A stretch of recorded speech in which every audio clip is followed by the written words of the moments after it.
All right, going to show y'all what the barn looks like now. This was after, I think they worked on it. They started on it on a Tuesday, and so this is after 4 days. We got a skeleton.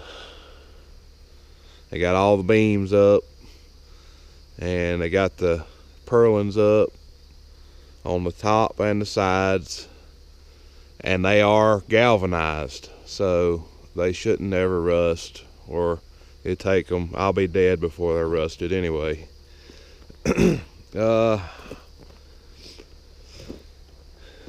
So it's looking good. I think it's looking really good. This week they should get most of the paneling on it, and then they'll be basically done. Well, we'll have to put the garage door on that far end out there. But we've got an old garage door, 14 by 14 garage door down in here in storage that we're going to put on it, and we'll probably put it up ourselves, because we put the one up at the other barn ourselves. So yeah, there you go. Short update on the building. It's looking good.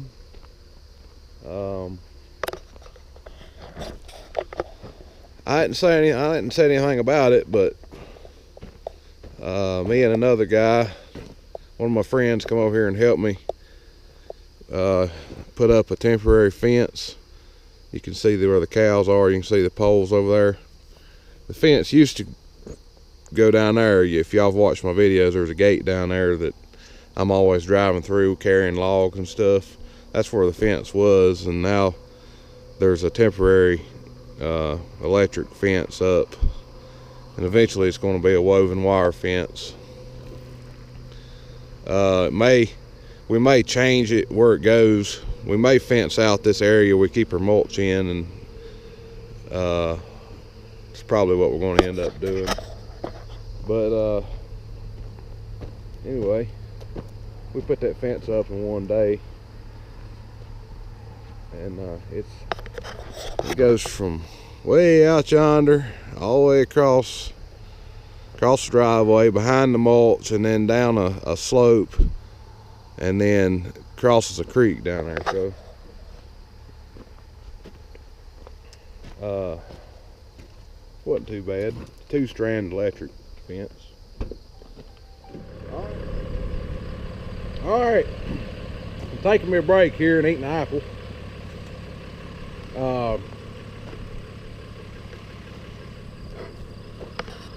They got this wall put up over here.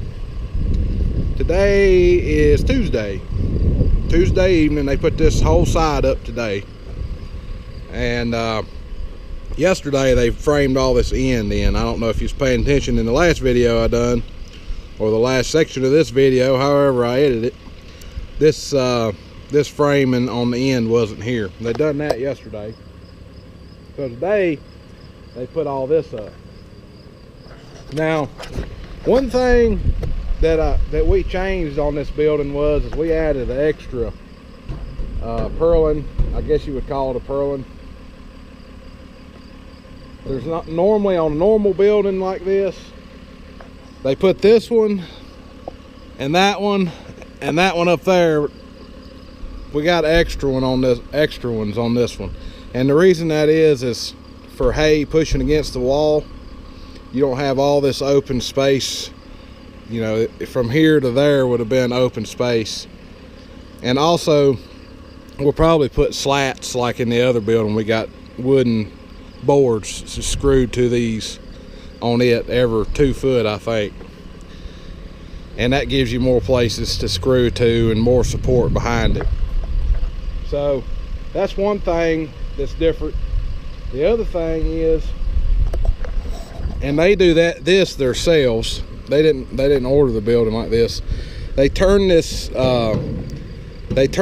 upside down. It's actually designed, and the other building isn't turned upside down. The one I'm using now, it's actually designed that this piece is flipped over, and this lip is actually sticking up this way, and stuff will get down in here, get down in that, and you can't really get it. You can't get it out of there without a vacuum cleaner, and it just feels full of crap.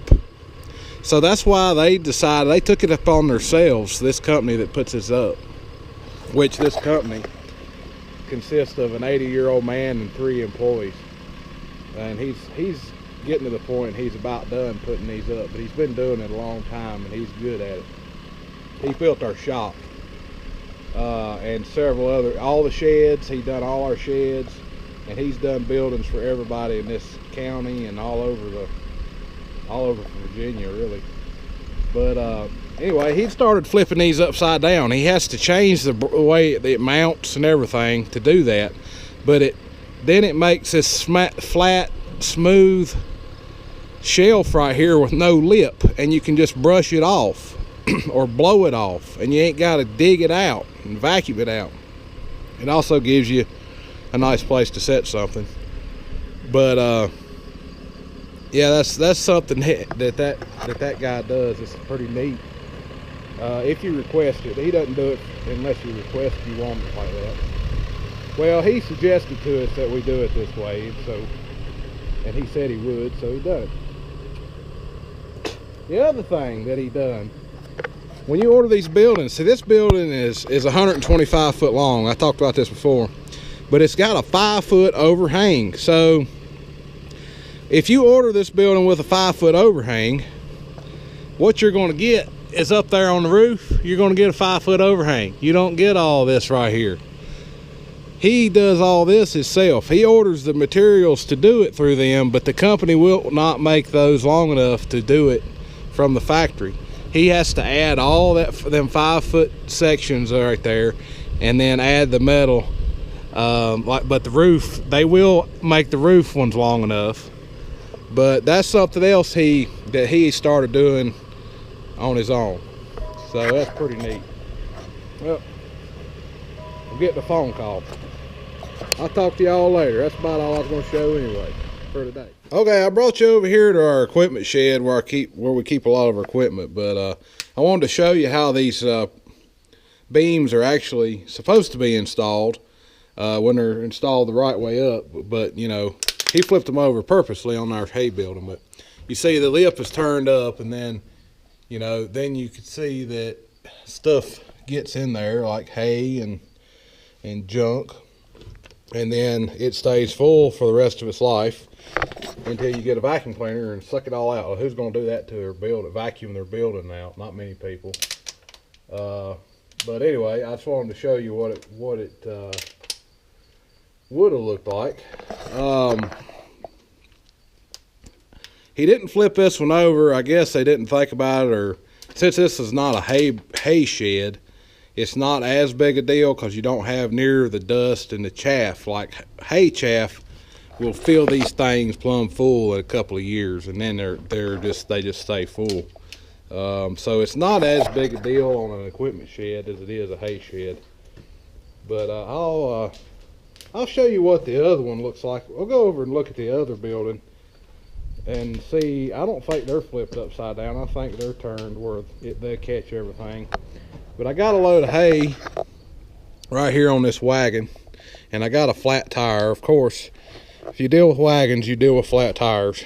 And I've took all these tires off both my wagons and went over them and got all the leaks I could. New valve stems, and most of the time after they sit for a while, they'll start leaking again. It's just the nature of a wagon, I reckon. They just set so much. Most of the time they leak around the rim or the valve stem. Most of the time it's not the tire. But anyway, I'm going to take the Massey and I'm going to pull this wagon over to the hay barn. I'm going to unload it, and then I'll take a look at the beams on that building and see how it is. At first I got to pump that tire up. So get my truck. I got an air compressor on my truck, which is pretty nice. I didn't have one on my Ford truck. I still need to review this truck. I'm liking this truck pretty good, and I like the way I got it set up better than the other truck. But yeah, I've got an air compressor on it, and we built a stand for it, and I got a reel on it, which is very, very handy. It's something I never had on the other truck. Now, Dad's service trucks always had air compressor, so what I'd have to do if I needed air was I'd have to go steal his truck The only bad thing about the air compressor is I have to actually climb up here to crank it, but it's not hard to get up here because of that step back there. The Ford truck was a little more difficult to get up on the back of. This truck's really easy to get on the back of, but still, it would be nice to be able to crank this thing from the ground. But I'm just happy to have it. I'm not going to complain. Alright, I just got done unloading my hay. See, empty wagon. And right here it is. You can see the difference between second cutting and first cutting, which this first cutting will bleach some. Even sitting in this shed, the outside of the bales will bleach a little bit. You open them up and they'll be a whole lot greener inside. It don't make sense to me. You wouldn't think they would. Sitting in here, which I guess they can get a little sun, but not much. I keep that door closed.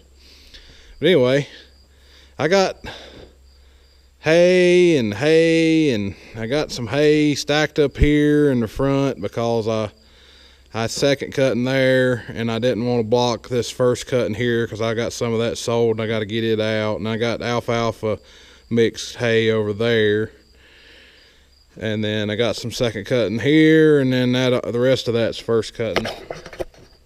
And I've got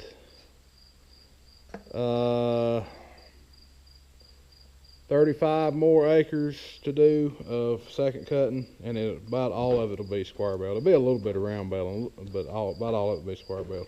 Anyway, I was going to look at these beams on this building, and this building was built in, this is the same brand building that we're putting up, but this building was built in '89, I think it is. And I wanted to see, and he did have these flipped over on this building too, so it's just a flat surface on top. Okay, so I wasn't sure about this one, but he sure did flip this one over. Or either this building was made like that. See, it's made a little different than it used to be. This is more like a C channel, and the ones he's using now, the ones they put in with the building now, are more like a L channel with a L turned one way on one side and it goes over and turns the other way on the other side. So they may have changed their design a little bit. But basically, the new building's going to be set up just like this one, with an open end on that end and a 14 by 14 garage door on the other end, and it's going to be set up just like this one. But once I move out of this building, I can never return. I'll never be able to use this building again. This building now belongs to my uncle. He owns this farm now. This was my grandpa's dairy farm. I know you can't see it very well, but yeah, this was my grandpa's dairy farm, and he inherited it. We inherited, or my dad inherited, all the land that we're building the new building on. It's about there's probably 80 acres or something over there. It goes way back, and my uncle's using it as pasture. This guy here that owns this farm's using it as pasture. But that up there, that house up there, that was my grandpa's house. My grandma's still living there. She's in her 80s. She doesn't get around real good, but she's doing pretty good.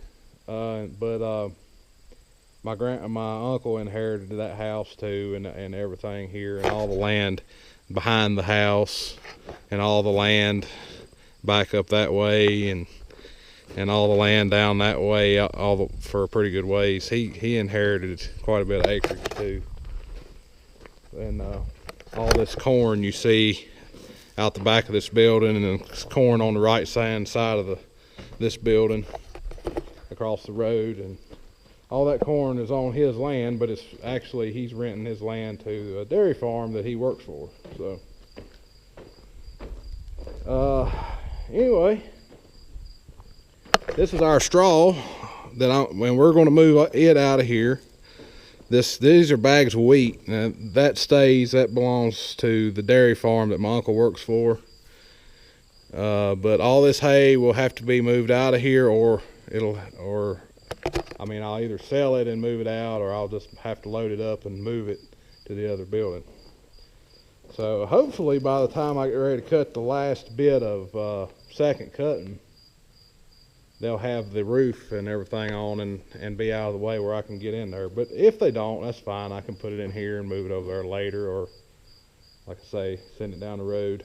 But when I sell it, it kind of goes out here slowly. Most of the time I'm getting rid of the last of this by